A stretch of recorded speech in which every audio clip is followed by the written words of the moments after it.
Hello everyone, non veg కూరలతో పోటీ పడే పచ్చి జీడిపప్పు కూర ఒక్కసారి టేస్ట్ చేస్తే మళ్ళీ మళ్ళీ కావాలంటారు. సమ్మర్లో మాత్రమే వచ్చే ఈ జీడిపప్పుని 1 ఇయర్ వరకు ఎలా స్టోర్ చేసుకోవచ్చో చూద్దామా.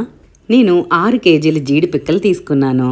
వీటికి ఉండే జీడి వల్ల చేతులు నల్లగా మారిపోతాయి కాబట్టి చేతికి ఆయిల్ రాసుకోవాలి లేదా గ్లౌజెస్ వేసుకోవాలి.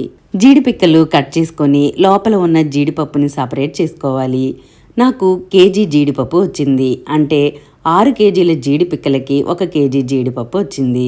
వీటిని స్టీల్ బాక్స్లో కానీ సిరామిక్ బౌల్స్లో కానీ వేసుకొని ఫ్రీజర్లో స్టోర్ చేసుకోవాలి. ఫ్రీజర్లో స్టోర్ చేస్తున్నాం కాబట్టి ప్లాస్టిక్వి అస్సలు వాడకండి. ఫ్రీజర్లో ఉండే చల్లదనానికి ప్లాస్టిక్ ఫుడ్ ఐటమ్స్లో కలుస్తుంది కాబట్టి ప్లాస్టిక్ వాడకపోవడమే మంచిది. ఇలా స్టోర్ చేసుకున్న జీడిపప్పుని మనం ఎప్పుడు కావాలంటే అప్పుడు కర్రీ చేసుకోవచ్చు. వీటిని వెజ్ నాన్ వెజ్ కర్రీస్లో కాంబినేషన్గా కూడా వేసుకోవచ్చు. మనం కర్రీ చేసుకోవాలనుకునేటప్పుడు మనకి కావలసినంత జీడిపప్పు తీసుకొని దీనిలో గోరువెచ్చని నీటిని వేసుకుంటే జీడిపప్పు పైన ఉన్న పొర ఈజీగా వచ్చేస్తుంది. ఇప్పుడు వీటిలో నిమ్మరసం వేసుకొని మరో 2 సార్లు శుభ్రంగా కడిగి పెట్టుకోవాలి.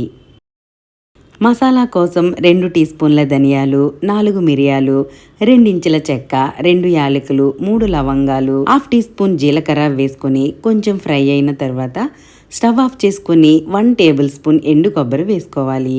ఈ మసాలాను మిక్సీ జార్లో వేసుకొని మెత్తని పేస్ట్లా గ్రైండ్ చేసుకోవాలి. కడాయిలో కోల్డ్ ప్రెస్డ్ పల్లి ఆయిల్ వేసుకొని ఉల్లిపాయలు, పచ్చిమిర్చి వేసుకొని లో ఫ్లేమ్లో ఉల్లిపాయలు గోల్డెన్ బ్రౌన్ కలర్ వచ్చేలా వేగిన తర్వాత 1 టీ స్పూన్ అల్లం వెల్లుల్లి పేస్ట్ వేసుకొని పచ్చి వాసన పోయేలా ఫ్రై చేసుకోవాలి.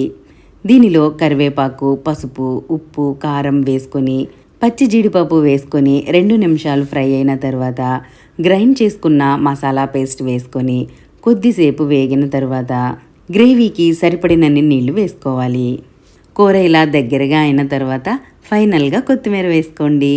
రైస్లోకైనా రోటీలోకైనా ఎంతో టేస్టీగా ఉండే పచ్చి జీడిపప్పు కూర రెడీ అయిపోయింది. ఈ సమ్మర్కి పచ్చి జీడిపప్పు కూర మీరు కూడా ట్రై చేయండి. మరి ఈ వీడియో మీకు నచ్చితే తప్పకుండా లైక్ చేయండి.